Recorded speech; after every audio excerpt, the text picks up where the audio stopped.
Sky scraper के हम favour में डिस्कस करने वाले हैं और अगेंस्ट में। तो कुछ पॉइंट्स हैं जो फेवर में हैं, वो हैं कि लोग ये it gives sunlight and pure air to the residents and gives them relief against noise nuisance. सही बात है कि अगर जब आपकी जो बिल्डिंग है आपका वो है तो वो ज़्यादा हाइट पे होगी तो आपको सनलाइट तो अच्छा मिलेगा ही और प्योर एयर तो मिलना ही है, ठीक है। और ज़्यादा नॉइज़ पहुँचेगी नहीं। जब अगर आप 10th फ्लोर में हो ग्राउंड लेवल से या 8th फ्लोर में हो तो नॉइज़ इतनी आसानी से पहुँचेगी नहीं। फिर इट इज़ अ रेम्यूनरेटिव और पेइंग प्रोपोजिशन, मतलब ये जो पे करते हैं तो उस हिसाब से हमको एक कंफर्टेबल लाइफ भी मिलती है, उस हिसाब से कि व्यू भी अच्छा मिलता है हमको। फिर थर्ड पॉइंट क्या कह रहा है, it permits more open space around the building and this open space can be use for various purposes such as tennis court, swimming pool, badminton court, recreation area. इसका मतलब है कि ओपन स्पेस जो हमको मिलती है तो वो वेरियस पर्पस के लिए यूज़ हो सकती है, जैसे tennis court, swimming pool, badminton, recreation area, ठीक है। It reduces the distance to be travelled by the occupants thereby saving their time and energy. ये मतलब ट्रैवल जो करते हैं ऑक्यूपेंट जो रह रहे हैं उनका टाइम और एनर्जी सेव होता है।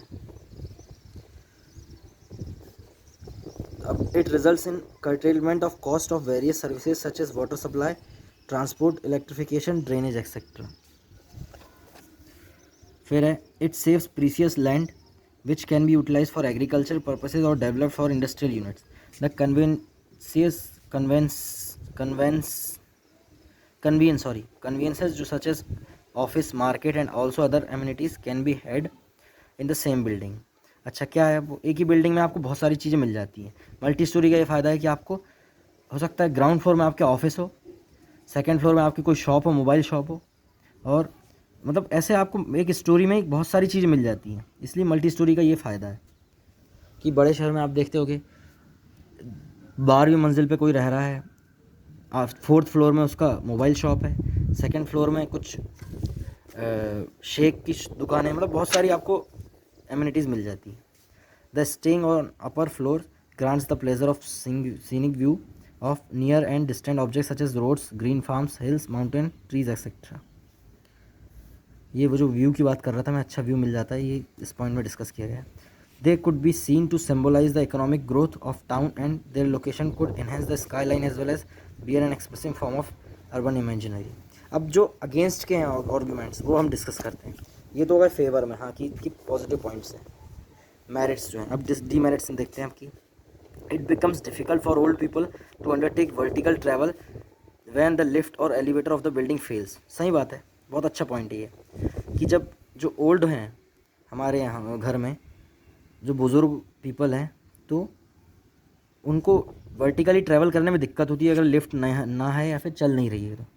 सेकेंड बात, the benefit of enjoying the charm of a private garden can not be obtained by the residents. सही बात है, ये है कि अब आप एक पर्सनल गार्डन जो होता है वो ग्राउंड फ्लोर में, उससे वो आप नहीं मिल पाता आपको, क्योंकि अब इतने सारे लोग रह रहे हैं, आप भी उसमें रह रहे हो, तो पर्सनल गार्डन तो आप बना नहीं सकते। फिर if located improperly and without any planning with respect to the surrounding features of the area, a skyscraper may spoil the skyline of a city। सही बात है कि ये है कि अगर इम्प्रॉपर या बिना प्लानिंग के मतलब ऐसी जगह बन गया है स्काई स्क्रैपर जहाँ कुछ एमिनिटीज़ नहीं हैं और प्लानिंग अच्छे से नहीं की गई, तो उससे दिक्कत होती है, मतलब सिटी को हार्म होता है। जैसे कोई मल्टी स्टोरी बन गई आपकी इधर जहाँ एयरपोर्ट है उसके आसपास भी अगर 3-4 फ्लोर्स बिल्डिंग भी बन गई तो उसमें दिक्कत है ना, उसको प्लेन को लैंड होने में दिक्कत होगी, ऐसी कई प्रॉब्लम्स होती हैं। It deprives the sunlight and air of others. हाँ सही बात, अगर आपकी ये कि अगर 5 मंजिल की बिल्डिंग बन गई है आपकी और उसका तो एरिया कम से कम मतलब अच्छा ही होगा 80x80 या 100x100, तो उससे क्या सनलाइट भी, अब दूसरों के घर में सनलाइट जाना मुश्किल होगा, एयर भी आसानी से नहीं पहुंचेगी। फिर it is quite likely that a skyscraper may cause an obstruction to air traffic and microwave transmission. हाँ सही है। फिर the cost of construction and maintenance are high for skyscraper because of the instalment of services such as lift. जो cost of construction और maintenance रहती है जो high रहती है स्काई स्क्रैपर्स के लिए, क्योंकि इंस्टॉलमेंट जैसे लिफ्ट, फायर फाइटिंग एक्सेट्रा, इनका मेंटेनेंस चार्ज तो ज़्यादा रहेगा ना। And design of structural elements for wind, ये सब etcetera. It may create psychological problems for children as they have no open space to play. अब मल्टी स्टोरी में अब आपको कोई अच्छा टेरेस तो मिलेगा नहीं कि आप क्रिकेट खेल सको या कुछ भी खेल सको, बैडमिंटन खेल सको, इसलिए बच्चों को दिक्कत आती है। और ख़ासकर 8-10 लोग खेल नहीं सकते। There is considerable increase in the land and value due to construction of skyscraper and it ultimately necessitates into the construction of more skyscraper. अब लैंड वैल्यू इंक्रीज हो जाती है क्योंकि स्काई स्क्रैपर बनी बनाई है, ठीक है। और फिर there is a fear of panic in case of emergency such as fire और अर्थक्वेक।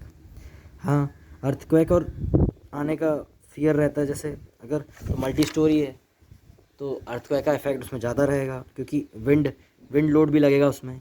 अब अगर 2 मंजिल की इमारत है तो उसमें विंड लोड तो इतना एक्ट करेगा नहीं जितना 10 मंजिल की इमारत में करेगा, इसलिए।